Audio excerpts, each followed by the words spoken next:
Dorothy Kilgallen was an American journalist and media celebrity, and she was really, really good at her job. Beside breaking several nationally known murder cases, in July of 1959, she was the first journalist to suggest that the CIA was working with the Mafia to assassinate Cuban President Fidel Castro.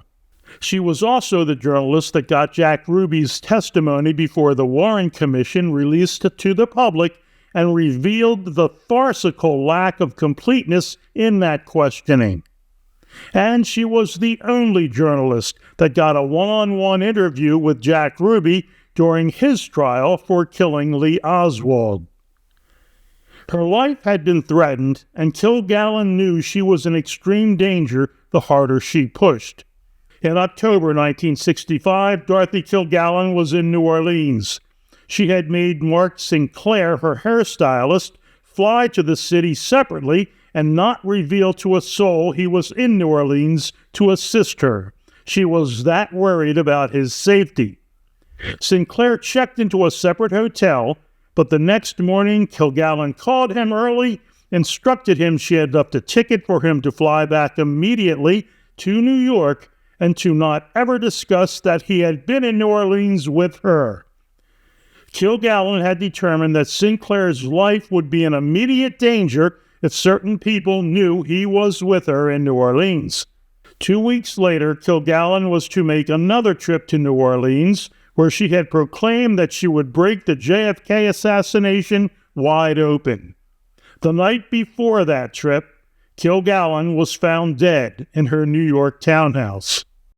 Who was Kilgallen investigating? Almost certainly it was David Ferrie, Guy Bannister, Clay Shaw, and the close connections between high-level American intelligence, the anti-Castro Cubans, and the Mafia, all of which Kilgallen had determined was the real answer to the question who killed JFK.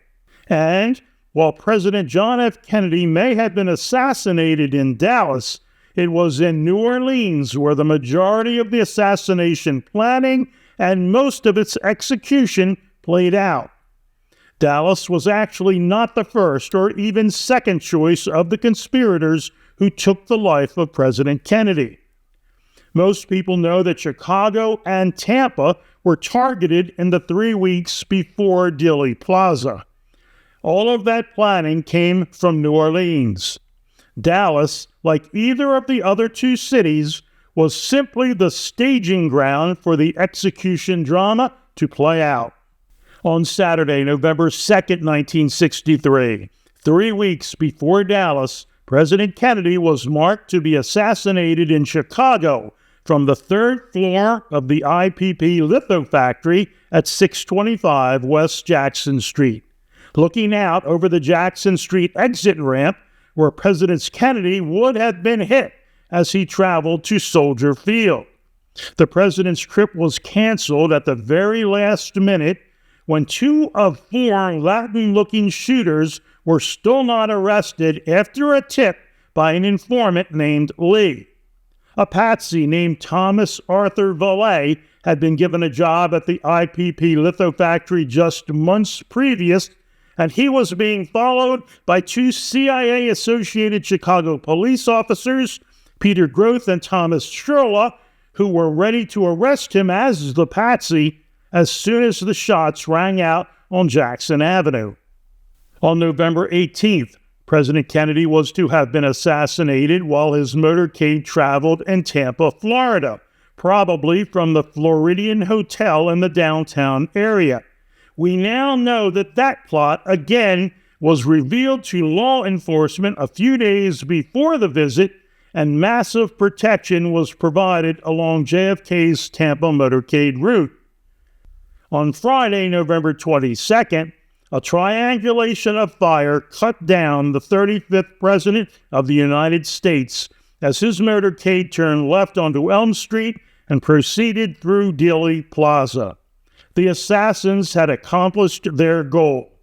They killed the president and less than 4 days later reversed his decision to get out of Vietnam. While a successful assassination in any of these three cities was planned, the actual epicenter of the plotting and execution of the murder and government overthrow was New Orleans, Louisiana. Why New Orleans? Simply because the city was a major center for intelligence. The CIA, the Office of Naval Intelligence, the FBI, and more were all located within a several-block radius in the city center. Just a few miles away, on the north shore of Lake Pontchartrain, a major training ground for anti-Castro Cubans had been established. Both training and guns were being provided to these paramilitary groups against the orders of President Kennedy. A few miles from the intelligence agency headquarters in the other direction was the Ochsner Clinic, headed by rabid right-wing financier Dr. Alden Ochsner. Dr. Ochsner had continually received huge grants from the federal government through intelligence agency cover over the previous decade for a wide variety of medical and non-medical purposes. Ochsner himself would make hundreds of personal and intelligence-sponsored trips to Latin and South America to promote his anti-communist agenda through his organization INCA, the Information Council for the Americas. He also personally treated Juan Perón of Argentina, both in South America and at his facilities in New Orleans. Ochsner had been contracted by the CIA to develop a fast-acting cancer virus that would be used to assassinate President Fidel Castro of Cuba. And right in the center of the intelligence hub in New Orleans was 544 Camp Street, the building and offices owned by Guy Bannister. Bannister was the ex-FBI station chief in Chicago, and it was through Bannister that the guns, money, and training for the anti-Castro Cubans was funneled. In the summer of 1963, Bannister had provided an office to Lee Oswald, who had been reassigned from Jaeger-Child-Stovall in Dallas to the CIA front Riley Coffee Company in New Orleans. Also in the building with Bannister on a daily basis was extreme right-wing zealot David Ferry, a pilot, gun runner to Cuba, and close associate of Carlos Marcello, mafia chief of New Orleans. Another fairly regular visitor in Bannister's office that summer of 1963 was Jack Ruby, also a mafia-connected gun runner to Cuba and arms provider to the anti-Castro Cuban paramilitary groups in New Orleans and elsewhere. Acting as a liaison between all of these people and the intelligence overseers themselves was Clay Shaw, head of the New Orleans trademark, and the man District Attorney Jim Garrison would prosecute for his role in the conspiracy to murder President John Kennedy. Both the Secret Service and the FBI were very interested in David Ferry immediately after the JFK assassination. Ferry was arrested by District Attorney Jim Garrison 2 days after the assassination and turned over to the FBI. He was released the next day. Garrison eventually became convinced that a group of right-wing activists, including Guy Bannister, David Ferry, Carlos Brunier, Eladio Del Valle, and Clay Shaw, were involved in a conspiracy with the Central Intelligence Agency, the CIA, to kill President Kennedy. Garrison claimed this was in retaliation for his attempts to obtain a peace settlement in both Cuba and Vietnam. Has been made in the investigation of the New Orleans District Attorney's Office into the assassination of President John F. Kennedy. Arrested this evening in the District Attorney's Office was Clay Shaw, age 54, of 1313 Dauphine Street, New Orleans, Louisiana. On the 17th of February, 1967, the New Orleans State's Item broke the story that Garrison was investigating the assassination of Kennedy. It also said that one of the suspects was David Ferry. 5 days later, Ferry's body was found in his New Orleans apartment. Another suspect, Eladio Del Valle, was found in a Miami parking lot 12 hours after Ferry's body was discovered in New Orleans. Police reported that Del Valle had been tortured, shot in the heart at Point Blank Range, and his skull split open with an axe. His murder has never been solved. Garrison stated that he thought the CIA was sending a message to anyone who may consider talking.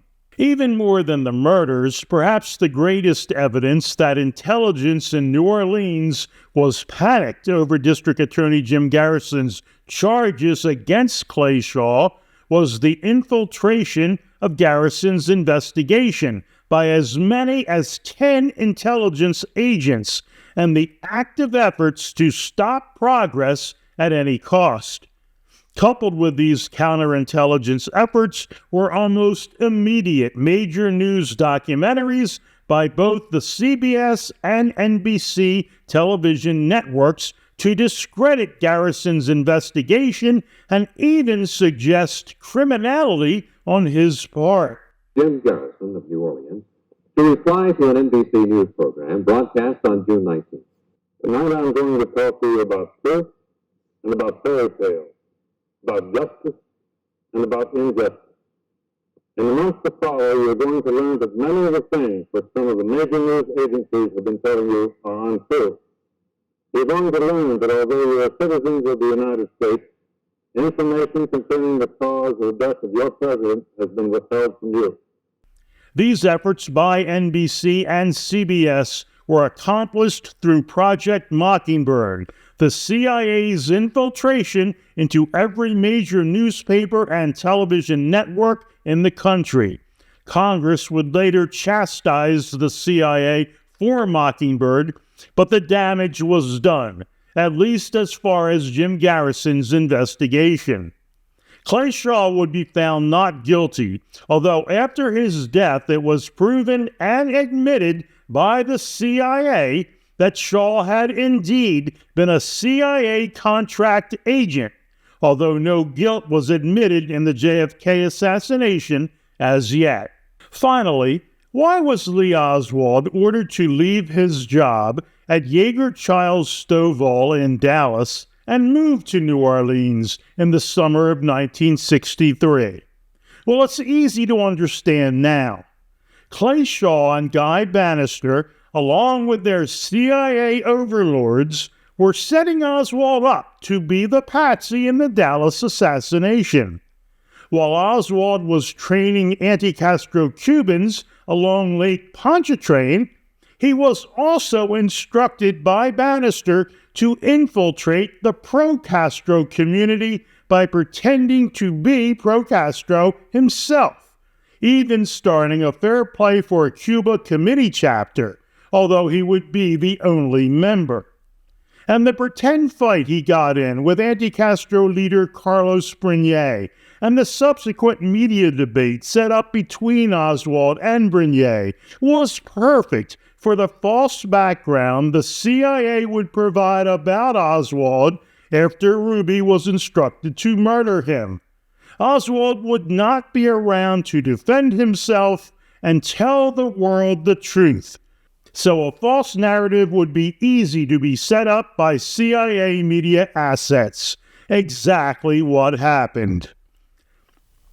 While detailed examinations of both the Dorothy Kilgallen murder and the Jim Garrison investigation are beyond the scope of this video, I will be filling in details of both in coming videos. Thank you so much for viewing, and please consider subscribing.